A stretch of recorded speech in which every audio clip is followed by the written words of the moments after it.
What up, gamers? I'm Jason, and today we are back with another Kickstarter excess or value. I know for Ryan's sake, he'd rather be doing GameFound excess or value because of just the layout of these Kickstarter pages. However, it's Kickstarter this time, and this was something that we just had to talk about. We almost talked about it a couple of times, but it's getting towards the end of the campaign. I think we've seen a lot about it. This is now Tabaru presents The Bad Karmas and the Curse of the Zodiac. So that's what we'll be discussing today. Now I'm going to let our special guests, well, co-hosts really, introduce themselves and tell you where you can find them. Hey everybody, it's Rob and Anna Marie from the Meeple Dungeon out here in Kelowna, BC. I'm still on the tail end of laryngitis, so I'm still a little croaky, but yeah. You can find us on Twitter, YouTube, and our own podcast on all the major podcasting sites. And hey, folks, Ryan here from the Bridge to the Board Gamers community here in Saskatoon. And now of Mr. Owl's Gaming Rants and Reviews, which just went live today as of this recording. So when this comes out, you can see some videos. I'm going to be specializing in those good old rants, man shaking fist at a cloud type of things. So check me out on there if that sounds like something you're interested in. All right. So we're going to be changing up the format a little bit today. We're going to talk about just the Bad Karmas and the Curse of the Zodiac, the game. We're going to talk a little bit about the Tabaru system. Then we're going to take a look at the different pledge levels, and then we'll start talking excess or value. We wanted to change up the format just a little bit because with the way I think we're all thinking about this, we really need to just put it all together in one conversation. It'd be pretty difficult to split it up there. So I'll have Ryan, the pledge master, pop up the page, and we'll start the conversation. Okay, things should be flowing here. There we go. Did it work for everybody? Yeah. I can see it. Perfect. All right. Tabaru presents The Bad Karmas. Oh boy. Just less than 900 just less than 900 backers with 10 days left to go. Okay, Jason, take it away. Tell me all about the Tabaru. So we'll get into Tabaru. Well, I'll do the Japanese pronunciation just because I actually lived in Japan for a little bit. It's supposed to be Tabaru, which is the Japanese word for table. I don't know why. I guess because this is supposed to be a board game console. So you think Nintendo, Tabaru, they wanted to go with a Japanese pronunciation for it. So what this is, mention it is an electronic console for board games, essentially. So we'll just give a brief overview of what this product is, but we're going to talk about the game first and foremost. Essentially, you've got an electronic table, you've got boards that will overlay over the table. You're going to be using a tablet device to control the game. It can now be synced up over remote play. You're going to have miniatures and dice that sync up as well. So you'll just be rolling the dice and using tablets as well as smartphones to have all your character data. So with regards to the Bad Karmas and the Curse of the Zodiac, this is created by Explore. This is the flagship launch game for the Tabaru system. It is what's known as a boss battler. So you will have different characters with different archetypes. So what we've seen is the defender, who is good at healing people, tanking damage. You've got some of your more straight up fighters. You've got your sharpshooters that can deal a lot of damage from range. You've now got your assassin to get in there, get through the cracks of the armor and deal terrible amounts of damage to the bosses. So there are 12 horrifying, gigantic demigods that you're going to be fighting in this game. Now, everything's going to be controlled from your phone. You're going to have different abilities that you can play, and you'll be moving around the board, interacting with the Tabaru system. I believe the bosses will be activating actually after every player turn and then dealing damage, and you'll be looking at the system to show you where the boss will be moving. There will even be a light up LED ring around the boss, which will highlight some weaknesses and different effects. So far, I think there's only been some video that shows off the gameplay of Arius. And you can see some of the heroes right there in terms of what we've got for Curse of the Zodiac. You got digital audio effects, visual effects, and lots of pretty neat stuff with the game. There you can see sort of the LED system. As you can see, it's talking about the remote play. So I've never really been big on boss battlers. Like I've never played Shadow of the Colossus. My experience with big boss battling games has really been in MMORPGs like World of Warcraft, as well as games like Destiny. So we'll talk a little bit more about the system and how it works, how it integrates. But let's talk about the bad karmas from the coverage of the game. What do you think about it, Ryan? Now you see, boss battlers is not has been kind of my jam. I love Shadow of Colossus. Right now, my current obsession is Cuphead, and that is like completely all like boss battlers on the Switch right now. So I do kind of enjoy that aspect of the gameplay here. Now I'm still like reveling in my mind here that how bad this page is lit. I'm still trying to find like a good spot to kind of hone in on, so that when we're talking about this game, but it's looking pretty good. I'm enjoying what I'm seeing so far. Yes. But what do you think, Rob? I don't know. So I watched 2 different playthroughs of this, and it looked cool. I don't know if I'm in love with the theme of it. It's like I mean, I think it looks good, but the theme I wasn't grabbed by these kind of random. I don't even know what kind of heroes they are. They're they kind of seem like wacky kind of offshoot type heroes up against these mythical creatures sort of thing. I don't know. I wasn't huge in with the theme, but the game itself looks good though. It looks really, really good. I think it's kind of like this wacky style theme, at least a little bit like Sunset Overdrive. The way I look at it is almost like kind of a Final Fantasy type take, where there was this fantasy world and now we're in this modern world. So they dress like us, but they have some weapons like us. But you know what? Someone's still going to be using a badass bow and arrow with magical abilities. That's kind of the way I see it. So it's an interesting theme. It's just, I don't know. I'm not quite sure how I feel about it as a board game format, at least without really diving into the lore, which I haven't seen too much of. At least there's not a lot featured right up front on this campaign page. No, yeah, that's exactly it. I think it's fine theme, but it's not like, oh, I have to have it because this theme is something that I really enjoy. I don't know. I'm kind of here nor there about it, I suppose. Now, what do you think? Sorry, go for it, Anna Marie. Oh no, I was just gonna say, I think that might lend to it not being a Kickstarter just for a game, right? Because you're selling 2 things at once. Yeah, it's like the game and the system, so it might.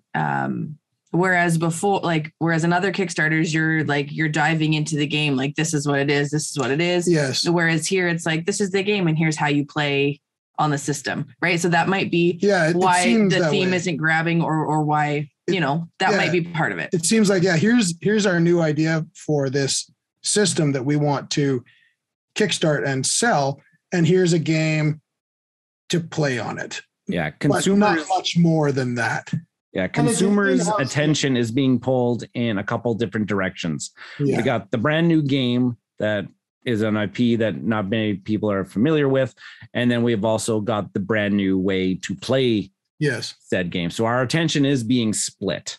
Yeah. Yes, and I guess it's hard to judge, I suppose. It's really interesting. I mean, I think the Bad Karmas looks like a fairly interesting gameplay experience.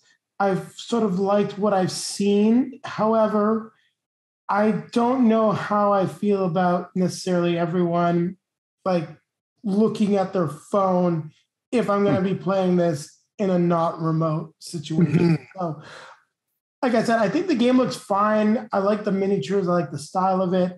I think there's a lot of interesting elements here, but I don't know if what I've seen of this is really got the pledge finger going. I need this game. It's funny that you say like the miniatures are pretty decent. I'll have to agree with that. Really nice. But then every miniature comes with a bunch of like cardboard standees that go with them. Because I'm pretty sure that these are not, like, if I take a look at Virgo here, pretty awesome looking miniature, but I'm pretty sure these are just little cardboard standees that also go side by side with them.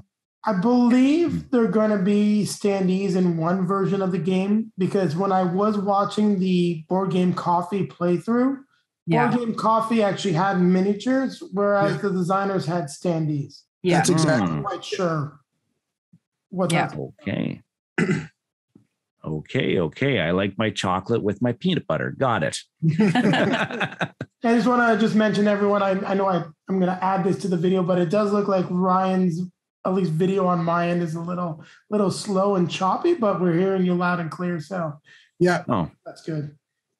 well, dang. I try. I got a face for radio anyways. You can see there's a few different volumes. So go through all the volumes of this and give the viewers an example as to what they're going to be getting in the game and all these different expansions. As you saw, there's with the different pledge levels, depending on the amount of content, you can get more heroes. And it does look like it does have like some Dark Ages heroes. So like those more traditional fantasy looking characters right there. Mm-hmm. Yeah. Whereas we're playing like a modern era of heroes at this point. Then the New World and the New World set. So that's like Renaissance. It does look like they all fit like the same archetype. Oh yeah. We kind of got like the Van Helsing kind of got looking like guy and the violin player. Yeah, I dig that. That's cool. And then the Zodiac Apocalypse set. Okay, wow. Okay, I did not realize that there was this many different hero sets. Yeah, I think it's the only thing though is because they're sets, right? I don't think you can mix and match them. Oh, okay. That's kind of what I'm getting here. Yeah, it looks like they're all designed to play together because it's for each different era. Now, I could be entirely wrong. So got it. I think that's a good point. We're going to go into the pledges after we talk about the Tabaru system. So I think we got to go all the way back up to the top to see Tabaru. Scroll. Right, because it was smashed in here of what's in the box. Yeah, so here you go. So there's the system. You get the main board, which you will be laying a physical board over. So you'll be able to detect. So like, for example, this one's only a boss battler, right? So you've got one LED ring. You've got one smart dice and then a USB-C cable. So the USB-C cable is obviously for charging up or plugging in the system. The LED ring is how you're going to know where the boss is.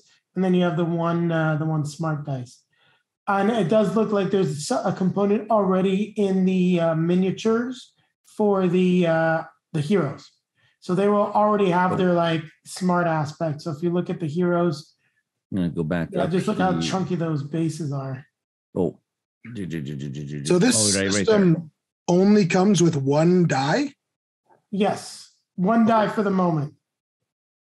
Okay. Now, let's think about something. So Tabaru was originally announced with a Zombicide game in partnership with CMON. From what I've understood looking at the comments and looking around on this is that game is currently on hold. Is it possibly due to production issues, getting enough dice? Because Zombicide is a dice chucking game. And you don't need one die. You probably need at least 3 or 4 of them. So maybe there was something along the lines that could have held things back. Also, you've got zombies, which means a lot of minis with a lot of chips, a lot of things that need to interact with this system. Whereas at this point, the Bad Karmas, the boss battler, you are only have 5 things interacting at the board at once because it's a 4-player max game. Right. So that's really what you're getting. And then you do need a tablet, so an iPad, to run the system. And then you need a phone. Now, one phone can run multiple characters if you so choose. So you can sit around in person and pass a phone. Not something I want to do. Or everyone can take out their phone and sync it up, and then everything is on there. So all your cards, any type of tokens, everything that's going to be managed by the app, and then by the app also on your phone. Sometimes it'll tell you to look at the main device. So people that thought Descent was more of a video game than a tabletop game, I hate to say it, like, don't even bother with this. Like, it's way more video game than Descent, Journeys and Legends of the Dark was. Yes. And I gotta say, when it comes to like the potential of this system, I like it, but I really like it for remote play. I don't know if this is gonna replace my experience with my friends. Now, if they were coming to visit and we're in the middle of a campaign, sure, probably gonna take this out. But there's a lot of people looking at their phones on the playthroughs, and I don't know. I mean, I guess it's maybe just my own, like the culture or my. I'm the same way. Phone's rude. Yeah. Exactly. Looking at your phone's a lot ruder than looking at your cards. Yeah. Yeah. When I'm looking at my cards, it's like they know why I'm taking a long time. I'm not just chatting to somebody else while I'm playing a game or something. Now, if you have people that like to take out their phones and like do something else during a game, well, guess what? Maybe you should get this system because their phone will be locked to an app, so they can't do that. Point. Yeah, so that's one of the interesting advantages, and I think that really summarizes sort of like the Tabaru system itself. So why don't we start looking at the different pledges? And we're going to hold off on the excess or value conversation until we kind of just mix it all together, because these two things are intricately linked. So, except I think we can comment excess or value on this pledge right now, if you'd like. okay. So, very first pledge level is that you are the Tabaru believer. And this pledge will just provide you with the Tabaru HW kit and grant you the gold founder status and access to all of the particular add-ons for 100 euros, 110 US, which I believe on the sidebar here is coming out about 138, 139 Canadian. Yeah. And this is just giving you just the system. Yeah. Yeah. The Gold Founder set, if I'm not mistaken, gives you discounts on upcoming games. So it's not like you're not getting something for backing it early. But you will not have anything to play with this until something else comes out. Is that 6 months, 12 months, 24 months? Right. This is what we were talking about, where this was the pledge level of like, hey, this thing's got potential. I'm going to drop $110 now plus shipping, and it's just going to sit because I can't play anything on it yet. Yeah. So that's a tough one for me to swallow. So let's just call it as it is. Like, this is pure access. Like, this is because you want this thing to work. You've got $140 burning a hole in your pocket. You don't have kids playing sports. You don't need to make the wave happy, and you're not renovating your house. And you right. And you're not even know if your thing is actually going to be working. You have nothing to test it with.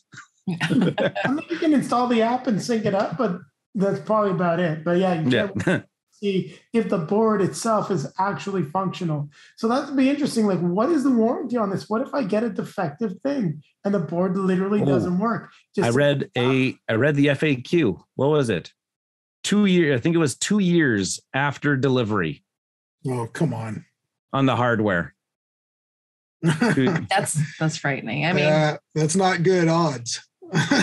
Yeah. So yes, especially if I have nothing to play with it. So let's skip over that one for now. I think we can just call that pledge as access if you really want to do it. I mean, there's only 21 backers in that pledge status to get the hardware.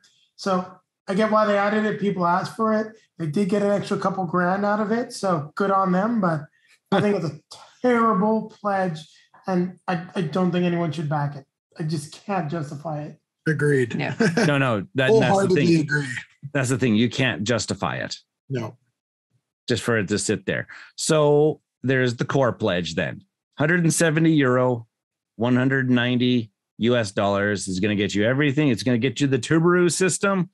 And it's also going to get you the Bad Karma's Curse of the Zodiac, volume 1 only, and gold founder member status, your name in the credits, and all core stretch goals.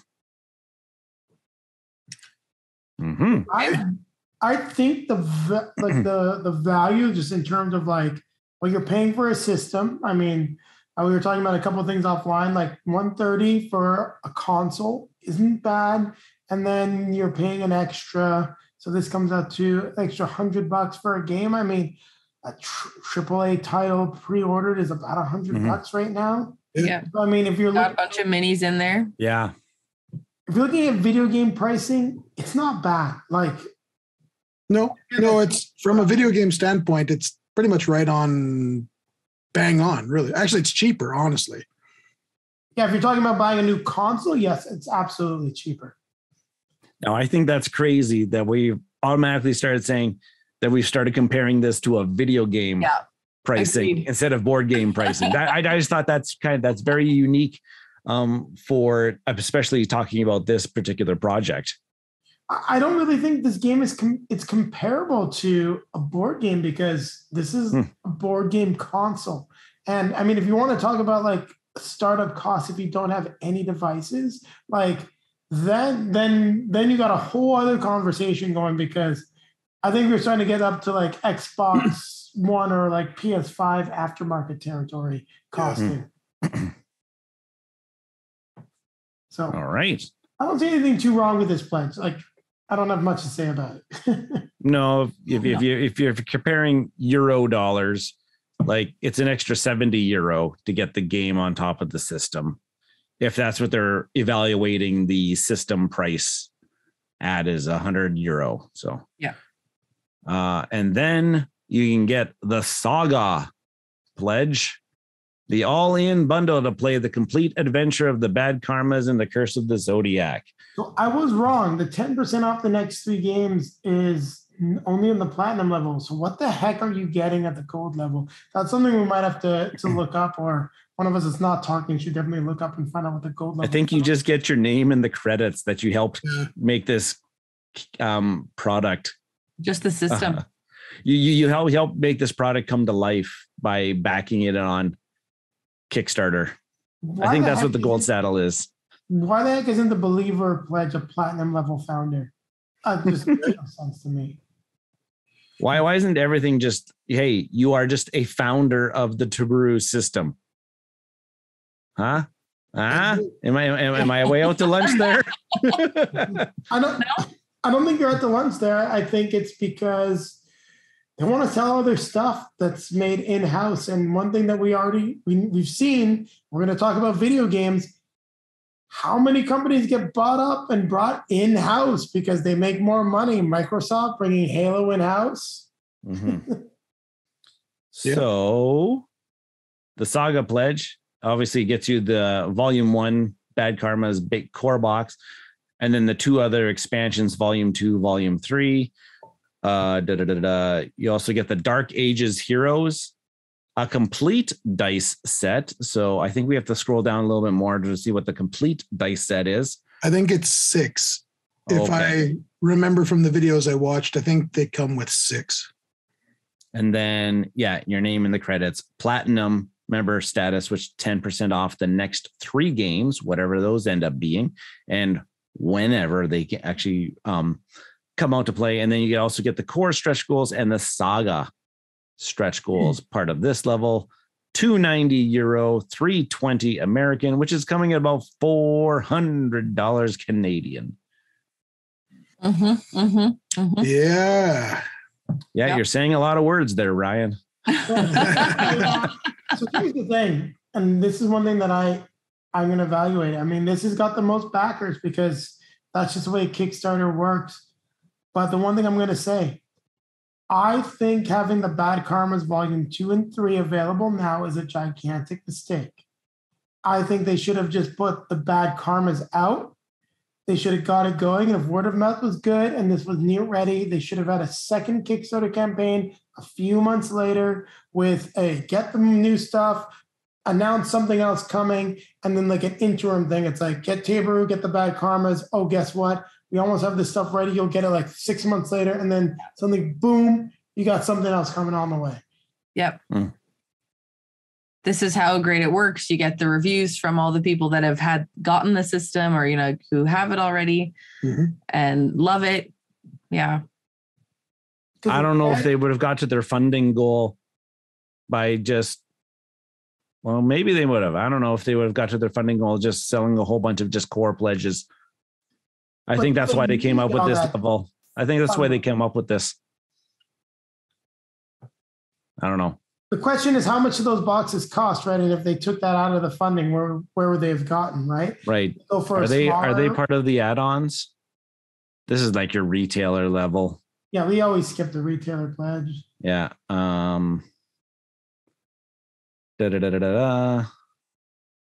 Why back now? Golden platinum memberships right here. Oh, there we go. Golden official Tibaru Discord. With unique role and access to the exclusive founders channel with Tibaru team, the account badge, opportunity to play test upcoming games, print and play versions, priority access in the SDK waiting list. So that is the stuff for the app. So basically you can get access to the app sooner than other people. And then the platinum gets you all of that. Plus you get the 10% off the next 3 future campaigns you will back. These include Vampire the Masquerade, Sword and Sorcery, as credited in the pledge management phase. And notice there is no Zombicide. So what the hell happened there? Because it was at the beginning, right? It was Zombicide was going to be the launch game. Yeah. But there was no remote play. I think, I don't know what happened there. I think that might have something to do with it. This is pure speculation. I have no idea. But yeah, it's just weird. So here's where they evaluate. So on the add-ons, you can get volume 2. They're 50 euros, 56 American each for each of those. And really all those really give you is they give you what? 1, 2, 3. They only give you 4 more bosses and 4 more scenarios each. Those seem a little, well, maybe they're all right. 50 euros, what would be that being Canadian? 70 something bucks? About $70 for 4 new missions and a boss battler. I don't know boss battlers in board games. It doesn't seem bad, but it doesn't seem good either. Yeah, I don't know. It might be a little high, but I don't think it's too far off, but yeah, maybe a bit high. Right, because we're also having to take into consideration the development costs and the cost of the system. I'm fairly certain that they're probably throwing in a little extra into each of these for the cost of the system. Yeah, and the apps that they're doing. All that stuff. Yeah, because you get the extra missions. The extra missions have to be loaded in the app for these. So there was a little bit of software development that would have had to go on. And then each of the hero sets looks like they're 35 euros each. You'd have to buy the other 2. The Zodiac Apocalypse and the New World Heroes are not included in the pledge. Right. The Saga pledge only contains the Dark Ages. If you want to play with any of these other ones, you would have to fork over some extra dollars. And then there's like 1 extra character. Yep. Gil the Astrologist. Gives you a 5th die, so you get 3 dice. You get 4 dice total for. Also a complete dice set. Yeah. Okay. 1 for each player, essentially. Yeah. Okay. This Gil the Astrologist seems like a wonky, just kind of like an extra thing. This is kind of like what Awakened Realms used to do. Is like, hey, be in the first 24 hours, you get your 1 exclusive character. Yes. Yeah. It kind of almost seems like that kind of thing. Except not nearly as cool. But yeah, he's got the dad. Part of his charm. Yeah, he's got the dad bod going on here. He's so uncool that he's really cool. I'm not sure. Yeah, the wacky astrologist. Yeah. Excellent. Okay, yeah. So then, the complete dice set, you get an extra 3 dice for $30, but that's, I don't know, there's some tech that's going on. Yeah, that seems reasonable, I guess. I think so. We have no other thing to back this with, to compare this to. Yeah. But a Tibaru power bank and device stand Like, don't these products already exist elsewhere? The power bank, you're probably better off maybe going with an OEM one. Like, I don't know how Yeah. good a power bank would be. Like, this is specifically for over 40 hours. So I think the power bank for like, it's probably like $15 Canadian. I can't really fault it. Seems good. The device stand, like, you're gonna have to take your tablet out of whatever case it's in and plop it in that. Unless you've got like just like a flip case or like one of the iPad magnet case, you really don't need that thing. Even then, the magnet case will prop up your iPad. Yeah. Yeah. You can just go to your local Walmart, Staples, pretty much things to get. Like, I've being in a techie kind of household, like, I've got power banks up the wazoo just for all those random trips that you take places. Yeah. The only good thing with the Taboo one is they say it's for 40 hours, but you definitely don't necessarily need it. And it's priced fairly. But the device stand, I don't see the use for. No. And then you get an art book. And then, you get some extra pledges if you want them. And then, hey, your friends want to get in on this too. You can get an extra kit. You can buy some extra LED rings if you want them. The prototyping kit. That's interesting. I didn't see that one before. Basis, so you can put standees in and do your programming once you get access to okay. I didn't see that one before. I must have skipped that. Okay. Well, they got a lot of things in these add-ons. A lot of things that are just extra things that, yeah. You're gonna really want to buy into this system. Yeah. For some of these things. Yeah. Yeah, you're not going to get the prototype kit unless if you're really going to want to like design your own game in this system. Exactly. Wow. I think we've talked enough about just sort of like everything. We've really gone over like some of the pledges here, and we started seeing exactly like the community achievements, what we're getting. I think what we need to do really right now is really talk excess or value with like the bad karmas as a game and the Taboo system like as a whole. And we were talking a little bit, interestingly enough, like I look at this as like a console and a console launch, and it's not the first console that's launched on Kickstarter, and it's not the and that console that I'm thinking of had a lot more backers than this at a more aggressive price point and was a complete utter failure. Yes. What it was supposed to do. I think that I don't know. I feel like maybe they just needed a more, for myself anyways, like more time, because I like the idea of this to play remotely, like you said, Jason. Like, I think that's an awesome idea, being able to set up a game, we could play, we're on the other sides of the country, that kind of thing would be awesome. And like you said, I don't think I would play this with people here. Like, I would just put the board game out and I would play a game. I think where it hasn't sold me is that it's just the one game and all the other games have to be developed still. So like, I think if they would have come out and I know like without the money to do this, it's difficult, but have a game that people know or that's done well, or like they were doing with Zombicide, want like a known game, right? But also or if they were doing this game, which nothing wrong with it, I think it looks fine, but have other games as well. Like, okay, well then here's this game, and here's a famous Euro game, here's a famous this kind of game, a famous that, so that you've got a few games already lined up so people can try them out. I think that that would have given me more incentive to get the system and to, I don't know. I just feel like with only having that game and with not knowing how it works, and with one of the reviews we were watching, and he was very clear to say this is just a prototype version. This isn't the actual thing. But with technology, right? Like one of the strips kind of broke. And so then that whole section of the board was like obsolete. So I'm sure they've worked out all those kinks, but still it's technology. And if something happens and you only have a 2-year warranty, I don't know. Like I buy a board game and that game's going to last me my lifetime. Mm-hmm. And so with this, I don't know, without having, because that's the whole part of this thing as well, with the Teberu, is that you get to play all your board games and you get to, you could just plop the game on top of the system and go for it. But right now I can't.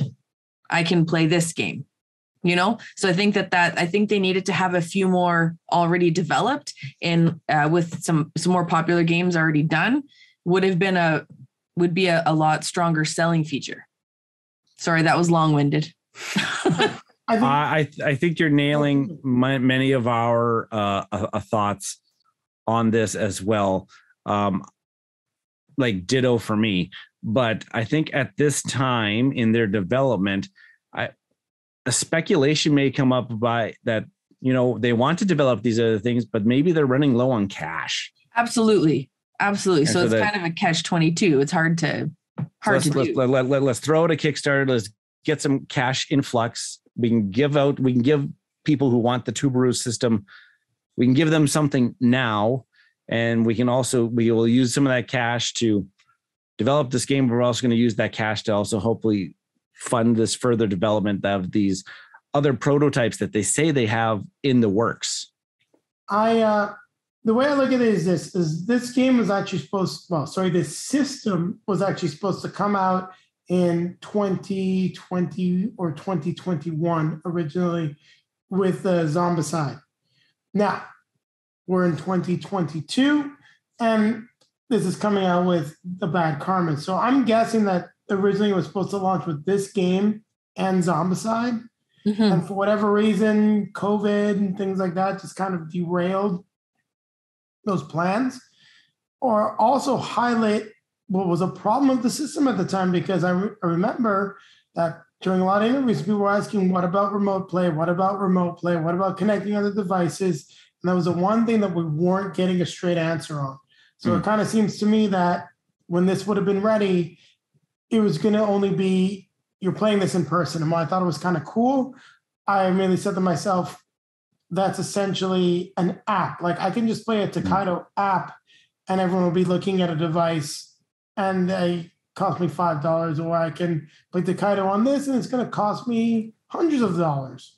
So I just didn't see the point of it. It seems like they've now gotten the remote play going, but it kind of lost that other title along the way.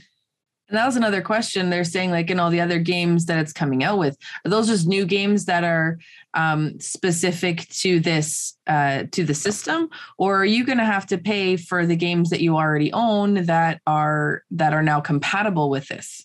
So I think, and it's all depend on the board itself, is there is the possibility of there being upgrade kits for Teberu for this. So let's say if they wanted to take like, I'll use something that's got really thin boards already, Folklore the Affliction, because you've got a world map where you're moving around with events, and that's like just one board. Everything else is like just a thin tile that you take out. So that it's entirely possible that they could do conversion for that and just adapt the whole thing into it. But I don't know if like a thick board, depending on what you have, or a game that has play mats, if you got to just start from scratch, because you can't just put it over the top of the system. Because I think the ones that they've said that the sword and sorcery thing is going to be like a brand new sword and sorcery game that's developed especially for the Teberu system. There wasn't any announcement of anything of like compatible and being the old versions of sword and sorcery being compatible with. No, but it's something that they could totally do afterwards. If they're developing this new game, they could totally put out compatibility kits later on if they wanted to. Because they already have that pre-made content, so why not? Yeah. But I think that's just really the Italian connection, though. That's like, Sword and Sorcery is an Italian game, and Explode is an Italian company. Cute. Yeah. I think it's just really hard to see where the excess value is in this. Yeah. But I think my main disappointment with like this project and the game. So when I look at the bad karmas, I look at people playing it. I definitely don't want the bad karmas 1, 2, and 3, and I don't want all the heroes. It doesn't seem the one. I don't know. The system, this game type doesn't pull me in far enough beyond the core pledge. I cannot see myself getting enough plays to justify $400 on a game. And then, add on the extra sets of heroes. So 2 sets of heroes would be essentially $500-$600. Like, I'll just buy myself a new Xbox One X at that point. We can play something virtual on headsets. I'll fire up Destiny 2 and we can go battle bosses online doing that. Yeah. I've stayed a little quiet here, but I see pros and cons with this. I see huge potential in this game, or this system, I should say. So I think if you believe in this system, that the system's going to be something down the road, I think it's worth that core pledge. I don't think anything beyond that is worth it at all for anybody's sake. Are you saying the core pledge, like just the system, or the system with the system game? With the game? Okay. I don't think there's any realm where it makes sense to buy this thing and not have a game to play it, because you may never have a game to play on it. That's the reality. That's true. I mean, Zombicide was coming. Yes. Yeah. Who knows? Another huge concern for me is that Zombicide was like not only on this, but they were partnered. CMON and these guys were partnered to do this, and they just abandoned ship. What the reason is, none of us know, per se. I mean, there's rumors or whatever, but since they bailed out on it, that concerns me. It concerns me that they only have this one game, and they talk about a couple others there that, I mean, okay, Sword and Sorcery and the Vampires. Okay. When those games are going to be made, nobody knows. Like, I mean, when are they going to be available? I should say, nobody knows. I think Vampire is probably coming first, because Sword and Sorcery is only a recent announcement. So unless they've been working on this behind the scenes for a while, it could be, like 12 months. Yes. And so I think if you believed in this, go ahead and get that pledge, get the core Bad Karma game, so you have something to play on it while you wait this situation out. But I can't see any other reason to back this. I don't, like you said, I don't think you want to, this game isn't something I care about at all, to be honest. The only reason I would get it is because it's the only game available. But I definitely don't care enough to go out and grab all the other expansions and all the other characters and stuff. It just doesn't grab me whatsoever. Really, I think it looks kind of cool, but no way do I want to spend $400, $500, $600 on this. And then that's all I ever end up with is this system and that game. I would be quite choked. At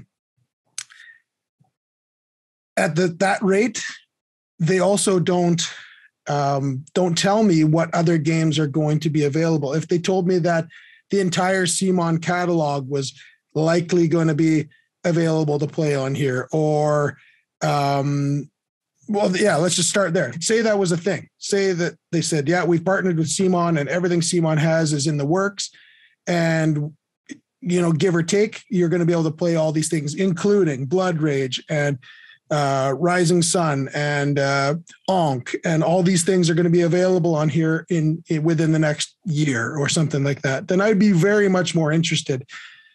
But as it sits, this game doesn't interest me. I don't know if this thing is actually going to get other games on it, and if it does, how well they're going to work. I don't know. I'm skeptical. I love the idea of it. I really do. I love the idea that you two and us could be playing, say, I don't know, Blood Rage, or like you said earlier, maybe Descent, right? We could get in on a campaign of Descent or something. If that was in the cards, I'd be all in on this, being like, yeah, let's do it. I mean, if it doesn't work great, well, it was worth a shot. But right now, there's nothing telling me that that's ever going to be a thing. And here's the thing that we were talking about before we started recording, Rob. We can do that with Descent right now. Yes. we just with some cameras and some iPhones and Zoom does exist. Yes.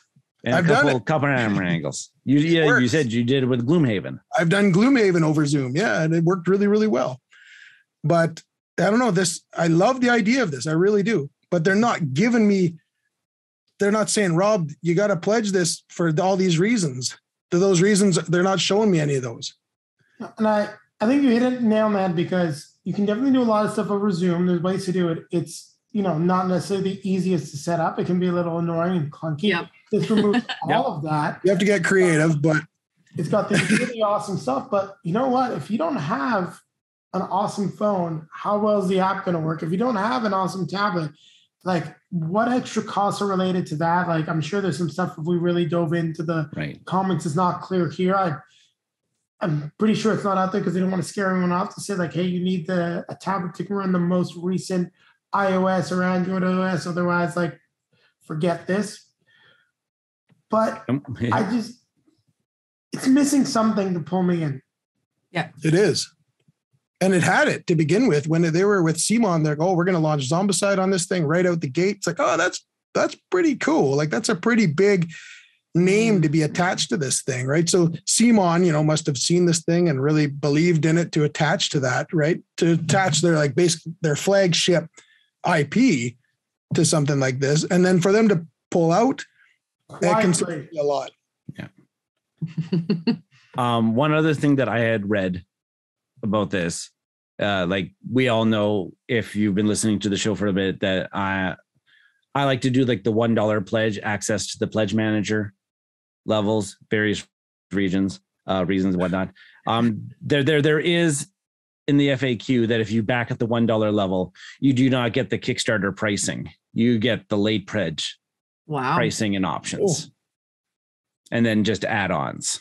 And no founder status, no founders status, no discounts later on. So you pay more if you want to do something like that. Right. Okay. That's a dick move. I'm just saying, like, I'll pull it up right here on screen so that people are not calling me a liar. Frequently asked questions. Liar. I've backed €1. Will I have access to the pledge manager to upgrade my pledge? Yes. However, upgrading your pledge from this level after the campaign will be integrated as late pledge. So the prices will be slightly higher as mentioned in Why Back Now. And that was made on Tuesday, March 15th. Yeah. That is pretty dickish. Yeah, there's nothing that I can say that's remotely good about this. Like, that decision, that honestly really sours the way I look at this project a lot, because that's really also telling people that have an issue with Kickstarter and blockchain that, like, forget it. Either you pay them the money and they get their cut, or there's no way around it, where you got to late pledge and pay more money, which is just stupid. Yeah, I hate that.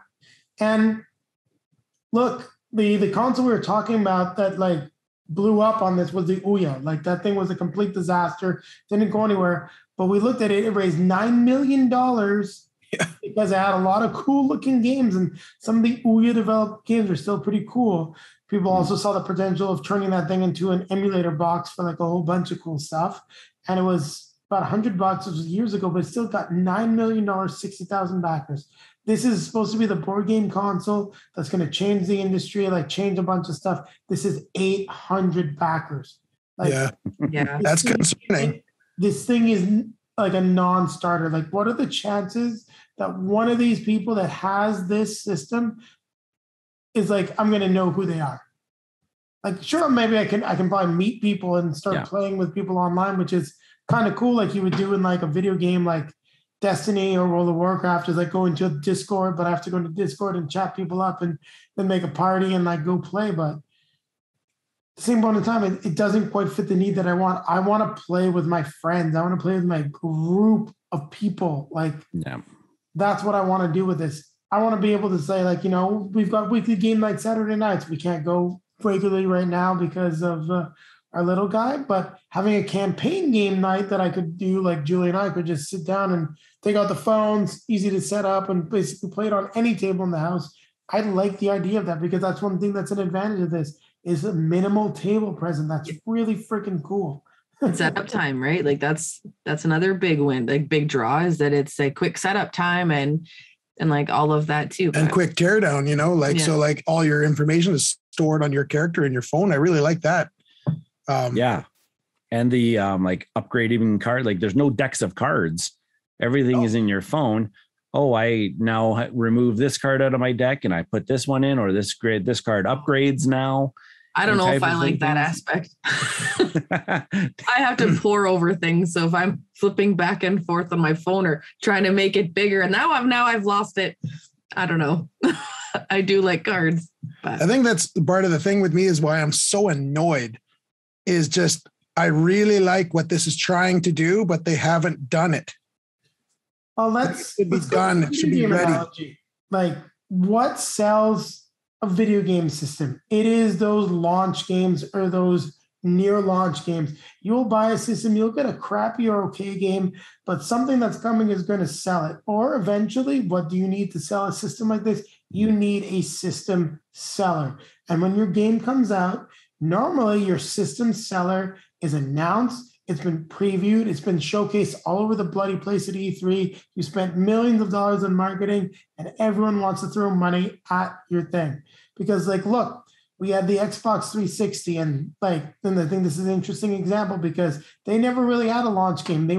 They just jumped into that next gen first with some okay looking games and stuff. And they got a good following. PS3 came out with their like system sellers and the whole thing. And like, wow, did they catch up to Xbox way quicker than anyone ever expected. And what did Xbox do? Well, they got Gears of War out, and that just moved so many units again. But Xbox had like this nice cushy thing, and then PlayStation's like, oh yeah, you haven't done anything, so we can take advantage of it. But like, what's going to stop someone else from making a table? Like, what is like? Is this? There's nothing proprietary, I think, about the miniatures. Nope. Who's to say? I don't think you can copyright that stuff or patent that stuff necessarily because it's just smart technology put into stuff like an RFID chip. So if that's the case, then yeah.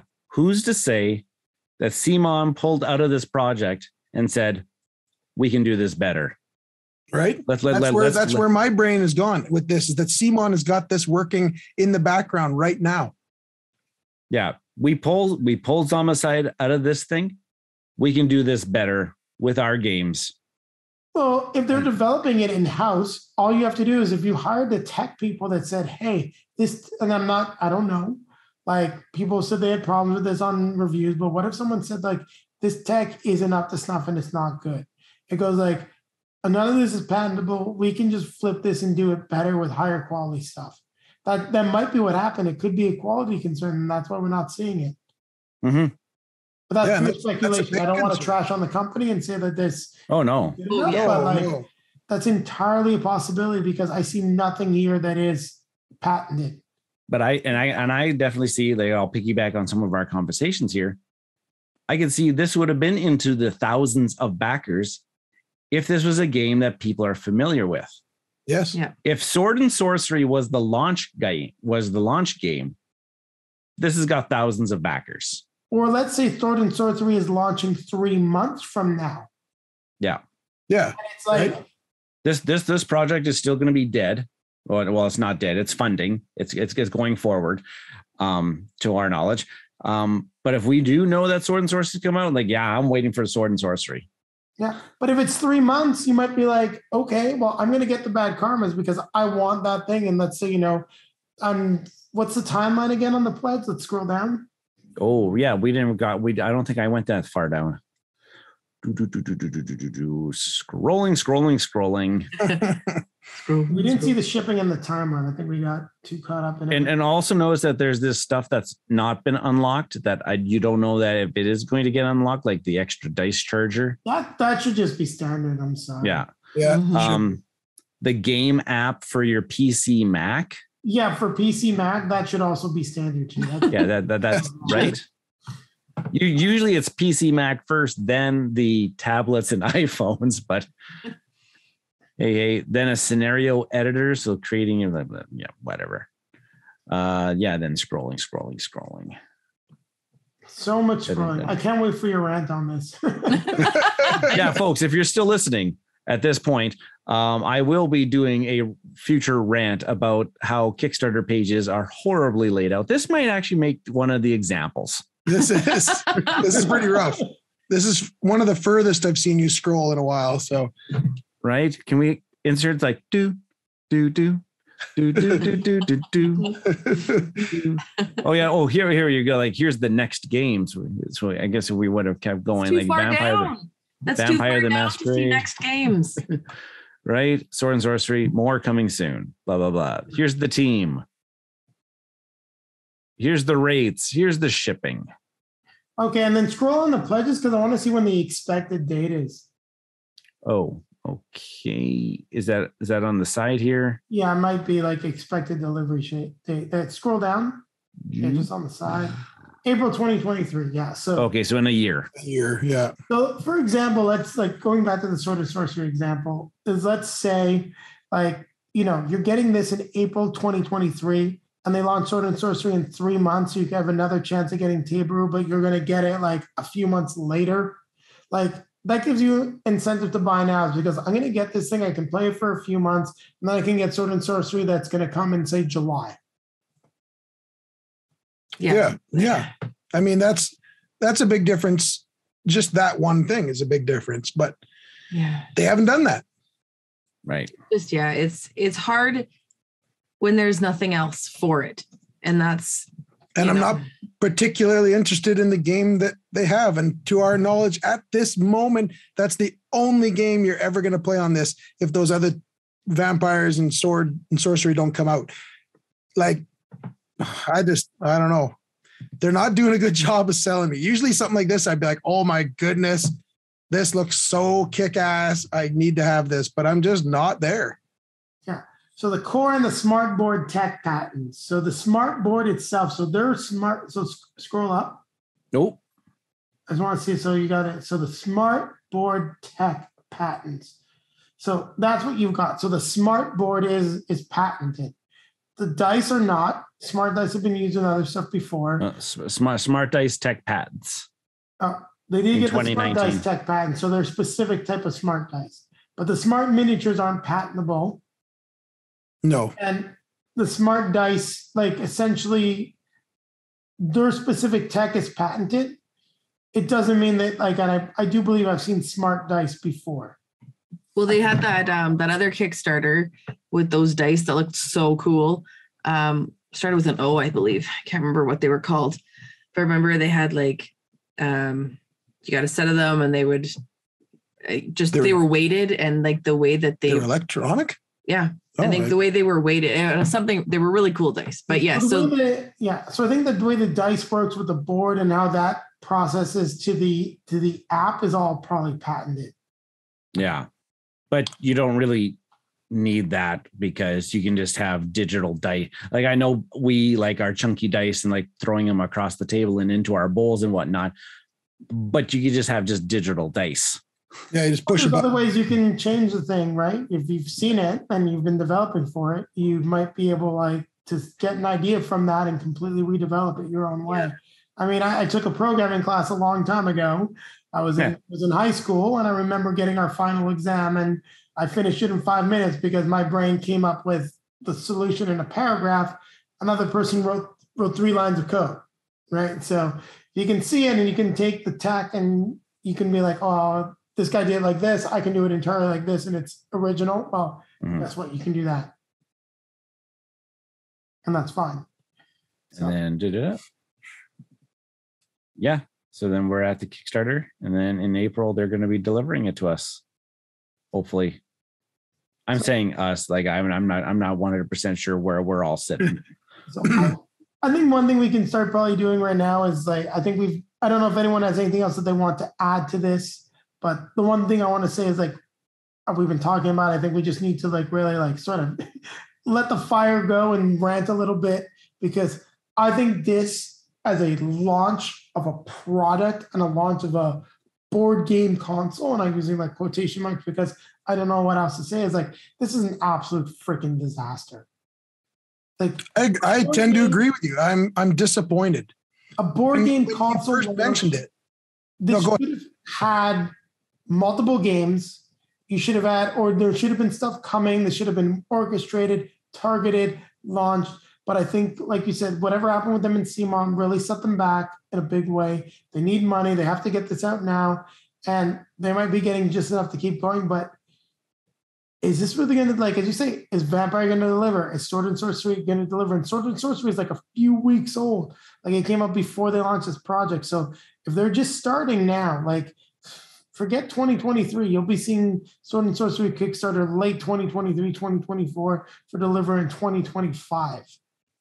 Yeah. And do you want to back a project for hundreds of dollars to wait, or either wait that long or never see it? And is it going to take that long to build out other games? So when you're thinking, like, oh, and I want to play this game, but they're only doing like one game a year to get it ready. That's not very encouraging. And there's no time. Is there a timeline on this saying like when these ones are going to be done? No, there's no timeline at all. No, there's nothing. And that's concerning. What happened with CMON, there's no way these people were going to sign any type of timeline or commitment agreement. Yeah. And, by the time these games come out, let's say Sword and Sorcery, or I guess Vampire comes out. This is delivering in 2023. So that maybe comes in 2024 and Sword and Sorcery comes in 2025. Like you said, you're getting a game a year, maybe kind of thing happening with this thing. And by that point, by the time you've accumulated 4 or 5 games for this, maybe the technology has left this in the dust and there's a different thing out there entirely that just does this better. Well, it's pretty likely. Like, I know like you said, Jason, they can't put a timeline on it because of it, but how much more comforting would it have been to say, like included in the pledge even, right? Like Vampire, or there's going to be a pledge manager out next month for Vampire and 3 months later for Sword and Sorcery. So that like, oh, they're coming out with games like every month or 3 months, especially if it's for not a brand new game that they have to develop, for like a game that already exists that they have to develop the tech, the whatever platform for. But if they said like, we're expecting, a game every month or every couple months kind of thing, at least that gives you an idea of, okay, so maybe in a couple of years I'll have like 20 games, or something like that. Yeah. And that's not the case. Yeah. My spidey sense is tingling around when CMON left this high and dry. There's got to be a real good reason for that, because it just seems like if this is as good as they're saying it is, and as groundbreaking as it is, you think that a mini driven company like CMON would be like, yeah, let's do this, right? Let's be the pioneers here. But for them to drop it, I don't know. I don't know what to say other than I don't know. I don't know. I'm not sold. I don't know. Mm-hmm. No, and I think when we're looking at excess or value, I don't think there's really much to talk about. I think you kind of nailed it on the head. The only value I see is in the core pledge. Yeah. I don't see any value anywhere else. If you want to check this thing out, you think it's going to be cool, I think the core pledge is going to be the way to go. Yeah. I also think that it's going to be hard to sort of buy into what any reviewer is saying about this, because this thing is freaking cool. And if these is not a prototype being passed around and you actually have this now, they sent it to you, like they spent the money to send you a copy of this thing, you're going to love having it because it is a damn cool thing to have. Definitely. But yeah, it's going to be an exciting thing to have on your table, right? It's also something that's very exciting to have played as well, even if they've just been passing it around. So, I mean, it's cool. I like the idea of this. But as you say, Rob, I think something else might come and be better than it. I mean, look, we're talking about console launches. Ouya flopped. Like Xbox 360 got challenged by the PS3 pretty badly.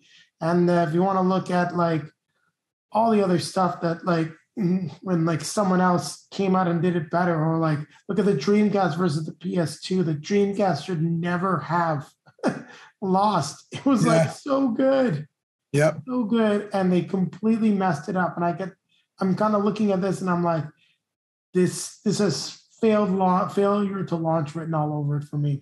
What do you think, Ryan? I'm still in the mode of, are they trying to create board games or are they trying to create video games? And that's also a big thing that people are going to be here, because if you mentioned it off the hop, that if you don't like the trend of board games kind of becoming more and more digital, like the things that they did with Descent, Legends of the Dark type of thing, you are going to absolutely hate this product. And is this just a way of just digitizing board games that you have? Like, how much is it actual they play on the actual table versus it's all the stuff that's happening in the apps as well? And you might get a sense of that if you watch these playthroughs. And I think we mentioned that too, of just people kind of heads down into their screens of what's happening with their characters. Might be a little deterrent playing in a physical space, the same space, as opposed to, like, say, and I love that technology that, hey, we could play, we're in different parts of the country, we can all play this together. Mm-hmm.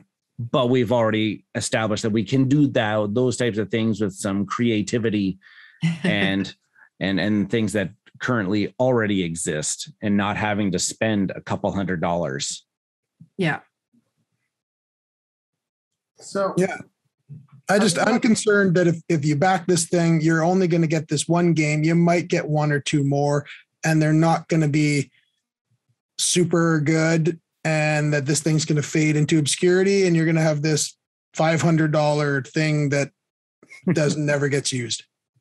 No, I think if you like new tech, you've got the money to burn, and you want to check out the core pledge, I think it's fine. But I don't know. Like, my original plan was to back for $1 and see where it went. At this point, I'm going to yank my $1 out because there's no advantage to it. I'll just late pledge it if I want to. And, like, kind of got to say, I explored, like, there's a lot of stuff that I want to say, and I'd be very impolite. I think you're disrespecting a lot of backers by not giving those people that are spending $1 access to that same level of status if they upgrade. Mm-hmm. They're clearly here to support you. They like the tech, like myself. They want this to work. But hey, you know what? You guys have done a god-awful job of launching a console.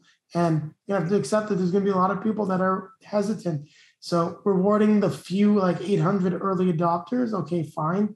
But I don't know, Rob, kind of your idea of a CMON thing coming. I don't know. It kind of makes I kind of want it to happen now, just because. I know, right? And you know, it's funny. I've said things like this before, and then the next day, somehow I've willed it into existence, and then it'll be announced. Honestly, it's happened with weird things like this. So you never know. And check the news tomorrow. Yeah, check the news tomorrow. Yeah, I had something in the back of my mind, and now I've lost it. Oh, I thought it was going to be good. Oh, crud. Oh no, this is horrible. This is horrible television, folks. It'll come back to me. All right. Does anyone have anything they want to add about Teeberoo and the bad karmas? I think we've said enough about it. If you want to get the core pledge to early adoption tech, it's worth it. Might be on the pricey side, but you can have some fun with it if this game really interests you. Otherwise, stay far away from it until you see some more stuff come out. Yep. Yeah, I wholeheartedly agree. Yep. You just never know. This one's a gamble. If you're a gambler, this is the project for you. Yeah, totally. As a content creator, I should want to have this and I should want to review it. I think it'd make a good and interesting content. However, as you've seen going around on Twitter, if you follow content creation, there's no way this video is going to make me $300 to justify having bought it. So I really need to think about that. Yeah, that's right. Yeah. All right, Ryan, I think we can wrap this up. Sure. And I will let you guys tell everyone where to find you again. And I'd like to thank everyone for joining us on this episode of Kickstarter Excess or Value, or should we say Kickstarter Rants and Is There Any Value? I don't know. That kind of seemed to be what this episode was. Again, it's been Rob and Anna Marie from the Meeple Dungeon out here in Kelowna, BC. You can find us on Twitter, YouTube, and our own podcast on all your major podcasting sites. And I've been Ryan from Mr. Rao's Gaming Rants and Reviews. And careful what you ask for, Jason. I might hijack this show and we'll just throw it into the rants section. So we'll have to determine ahead of time whether or not we're doing excess or value or we're doing rants. Or a straight up rant, yeah. Hey, you know what? There are some projects where we can talk a little excess and value, but it basically should just be a rant. I mean, if we were doing this show when that Game of Thrones project hit Kickstarter. I don't know if you saw that one where the guy was trying to fund the money to get the license. There are projects that are well worth just ranting about. For good television. Right. So check out my new YouTube. Whoop, there it is. Check out my new YouTube channel. You're going to hear me ranting and raving about various topics. And I think Explored, I think you've made the list for one of my Kickstarter pages that I want to rant about. All right. On that note, everyone, I'd just like to remind you to like, comment, subscribe, click the notification bell so that YouTube will let you know when the next video is released. And then down below in the video description, you'll find links to all of our social media feeds, Facebook, Twitter, Instagram. So if you'd like to see pictures of Julie and I playing some games, you can check those out. Also, you definitely want to follow us and also make sure you like and subscribe to all these great people. Rob, Anna Marie, Ryan, you want to follow their content, so check them out. And then down there also is a link to multizone.ca, a great Canadian game store. Click that link. You'll get 10% off your next purchase, and it's a great way to support the channel as a portion of that purchase is returned to us. They just launched their Massive Darkness 2 Kickstarter backing stuff. They do a lot of stuff with CMON. Always worth checking them out if you happen to miss a project. Maybe I'll follow your lead, Ryan, and get True Fang Legends if you tell me I should. Get it from a retailer after the fact. Hey, they just closed shipping addresses. I think this thing is coming. The core box is coming very, very soon. Just let me know if it's worth it. It might make the rants. Is it going to be a rant or is it going to be a review? On that note, we'll remind everyone to keep playing games.